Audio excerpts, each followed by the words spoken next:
রাজধানীর গুলশান বিভাগের special metropolitan magistrate কার্যালয় থেকে জব্দ করা ডিজেল ও অকটেনকে কেন্দ্র করে অবৈধ বাণিজ্যের অভিযোগ উঠেছে। নিলামের মাধ্যমে এসব জ্বালানি সংগ্রহ করে একটি চক্র তা অতিরিক্ত দামে বাজারে বিক্রি করছিল বলে গোয়েন্দা সূত্রে জানা গেছে।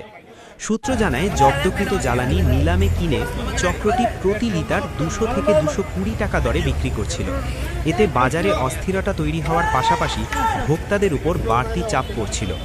বিষয়টি জাতীয় নিরাপত্তা গোয়েন্দা সংস্থা এনএসআই এর নজরে এলে সংস্থাটি গোপনে নজরদারি শুরু করে। প্রাথমিক অনুসন্ধানে অভিযোগের সত্যতা পাওয়ার পর গত বৃহস্পতিবার ২ এপ্রিল রাত ৮:৩০টার দিকে ভাটারা থানা পুলিশের সহায়তায় অভিযান চালানো হয়। অভিযানে জাকির নামে এক ব্যক্তিকে ডিজেল ও অকটেন সহ হাতে নাতে আটক করা হয়। পরে তাকে উদ্ধার করা জ্বালানি সহ ভাটারা থানায় নেওয়া হয়। ভাটারা থানা সূত্র জানিয়েছে, এ ঘটনায় মামলা প্রক্রিয়াধীন রয়েছে।